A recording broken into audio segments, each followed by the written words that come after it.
Olá! Hoje eu vou ministrar uma palavra que está aqui em Provérbio, que fala sobre nós guardar o nosso coração.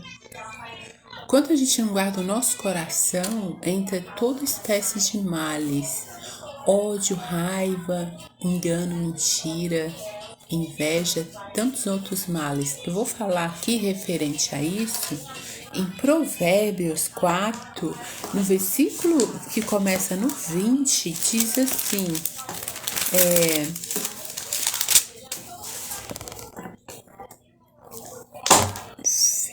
Filho meu, atenta para as minhas palavras.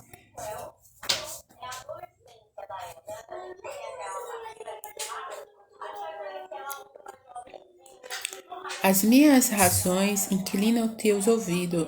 Não se deixe apartar-se dos teus olhos, guarda-as no meio do teu coração, porque são vida para os que as acham e saúde para o seu corpo. Sobre tudo que se deve guardar, guarda o seu coração, porque dele procede a saída da vida. Desiste a tortuosidade da boca e a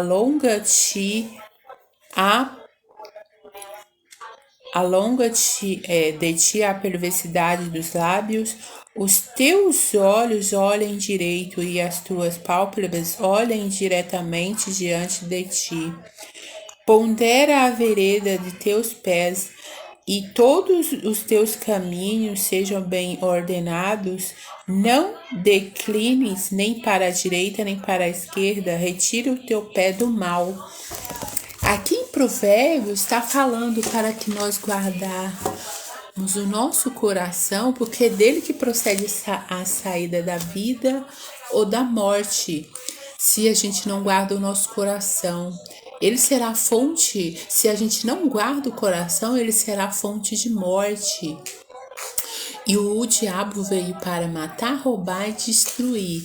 Falar mal de pessoas. Se você não guarda seu coração é contaminado. Guarda o seu coração como uma virgem prudente, como está escrito lá em Mateus, as 10 virgens, 5 eram prudentes e 10 eram loucas. E em João 10:10, o inimigo veio para matar, roubar e destruir. Vai usar exatamente isso para te roubar. O coração é inclinado a sentimentos, intenções que leva à morte. A palavra tem que estar pautada sem sentimentos e emoções nos nossos coração, porque as virgens, 5 prudentes e 5 loucas, ela está falando da proteção da nossa fé, para não se perder. A inclinação da carne é morte, nem todos que, como está escrito na Bíblia, que nem todos que estão em Israel é israelita. E como está escrito em Romanos 8, no versículo 6, fala referente à inclinação da carne. Romanos 8, no versículo 6, que diz assim: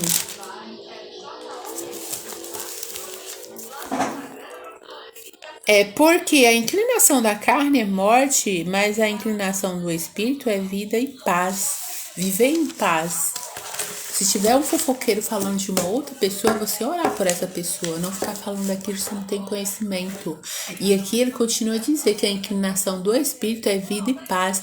A fé do coração que não é perseverante, ele foge, ele esconde. O coração, como está escrito lá em Jeremias, que o coração é enganoso e corrupto, quem o conhecerá?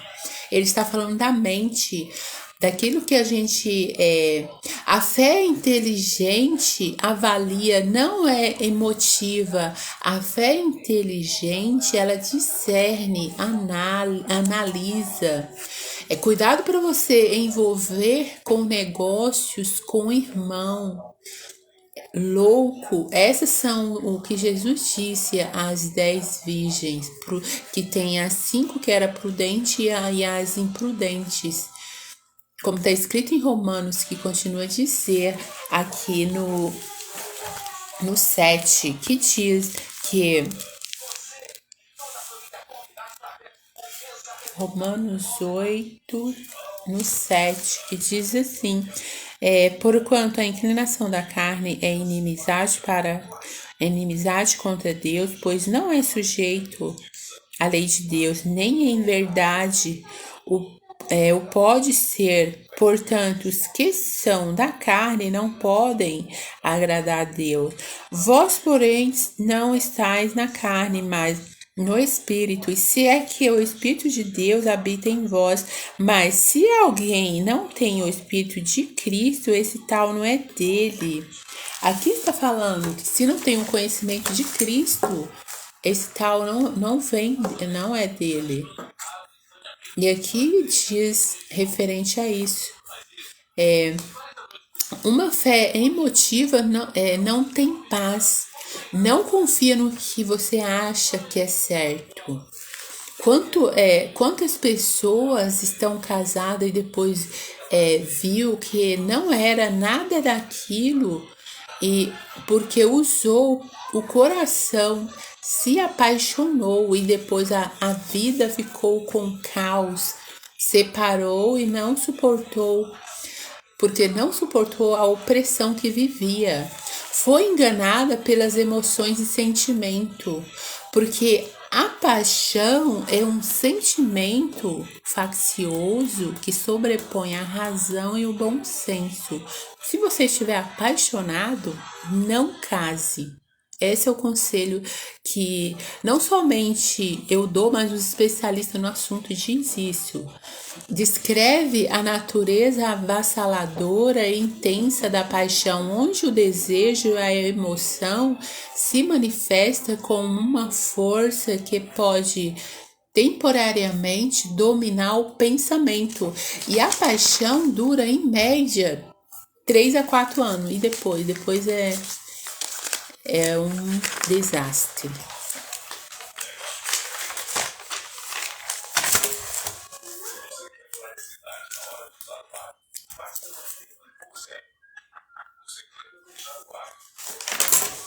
Continuando aqui falando da paixão, a paixão, aqui está falando que temporariamente domina o sentimento racional e as decisões. A paixão é um estado emocional intenso marcado por forte atração e admiração que pode levar a atos impensados e, por vezes, a alteração de comportamento e pensamento sobrepondo-se temporariamente ao controle racional. A paixão provoca um turbilhão de emoção, alegria intensa e sofrimento que são impulsionados por um desejo ardente e uma forte atração. O estado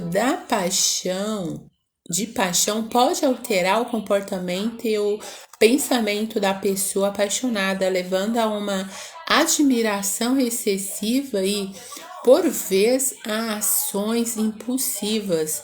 A intensidade emocional da paixão é acompanhada pela liberação de substâncias como a dopamina, que oferece o bem-estar e o comportamento de aproximação.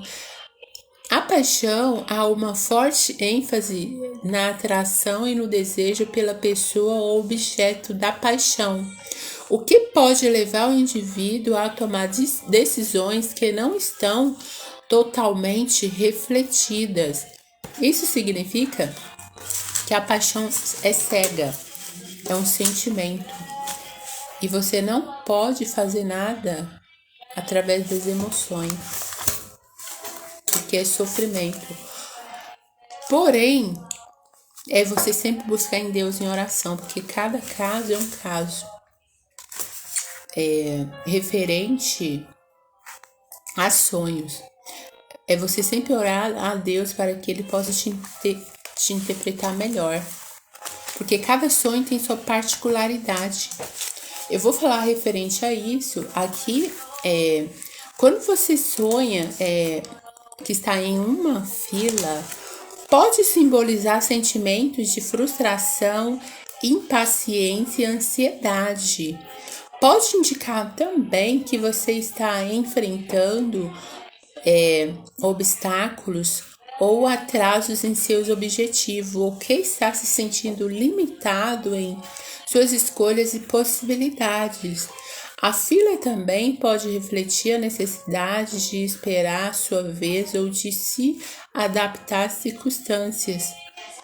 Quando você sonha com alguém no hospital ou na UTI, geralmente está associado a preocupação com a sua saúde, tanto física quanto emocional, ou a necessidade de mudanças e atenção em relação a si mesmo ou a outros. É você discernir o contexto do seu sonho, porque é sua situação atual. Considere sua situação pessoal e emocional ao interpretar um sonho. Se você está passando por um momento difícil, o sonho pode refletir suas preocupações e ansiedade. Sonhar comendo, você tem que discernir se a comida era boa, pode ser relacionada a situações boas que vão surgir na sua vida. E se a comida for ruim, são situações amargas. É você orar para desviar essa situação da sua vida, porque Deus, ele diz que aquele que o busca o encontra. Sempre quando você tiver um sonho ruim, é você anular em nome de Jesus, repreender, porque cada sonho tem sua particularidade. É você sempre discernir o contexto do seu sonho. Eu vou fazer uma oração para abençoar os que estão assistindo, até mesmo os que ainda vão assistir. Senhor, em nome de Jesus Cristo, Senhor, o Senhor diz que sobre tudo o que devemos guardar o nosso coração, para que não nos enchemos de inveja, de ódio, de raiva, de engano, de pessoas, ó Pai, que o Senhor nos ajude, Jesus Cristo, porque enganoso é o coração do homem, quem o conhecerá? O Senhor conhece, mas é o Senhor que nos ajude, nos limpa, nos tira tudo aquilo que não vem de Ti. Senhor, abençoa Jesus Cristo, a sua igreja, tudo aquilo que o Senhor já tem posto nas nossas mãos. Abençoa, tirando tudo aquilo que veio para matar, roubar e destruir. O inimigo veio para isso, mas o Senhor veio para nos dar vida em abundância. Todo espírito opressor de inveja, de engano, toda amarração do inferno, eu anulo e repreendo em nome de Jesus Cristo. Senhor, o Senhor diz, sobretudo, guardar o nosso coração. Meu Deus, nos ajude a guardar o nosso coração sobre esse fofoqueiro, sobre todas aquelas pessoas usadas pelo inimigo para difamar, caluniar, apontar o dedo. Eu anulo e repreendo em nome de Jesus Cristo toda ação do inferno, todo espírito opressor, todas as maldições do inferno enviado de palavras malditas. Eu anulo e repreendo em nome de Jesus Cristo, porque o Senhor diz na sua palavra: guardar o nosso coração contra essas forças das trevas, todo espírito de escuridão, eu anulo e repreendo em nome de Jesus. Senhor, ajuda aquela pessoa naquela prova, na faculdade, de sabedoria, conhecimento, discernimento. Senhor, nos ajude a olhar para Ti, porque o Senhor diz que todas as coisas cooperam para o bem daqueles que amam a Ti.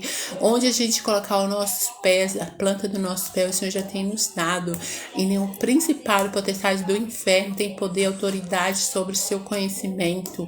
É o que eu te peço, ó Pai, abençoa Jesus Cristo, tirando toda escuridão, tirando as amarras que estão impedindo de continuarmos a prosseguir. Anulo todo espírito opressor em nome de Jesus, Senhor. Abençoa, Jesus Cristo, as nações. Abençoa aquilo que o Senhor diz na sua palavra, que haja paz, prosperidade em Israel, que haja cura, transformação, arrependimento, salvação. É o que eu te peço, ó Pai. Obrigado, ó Pai, porque o Senhor já nos deu a vitória e toda ação do inferno já está anulada e repreendida em nome de Jesus Cristo. Amém.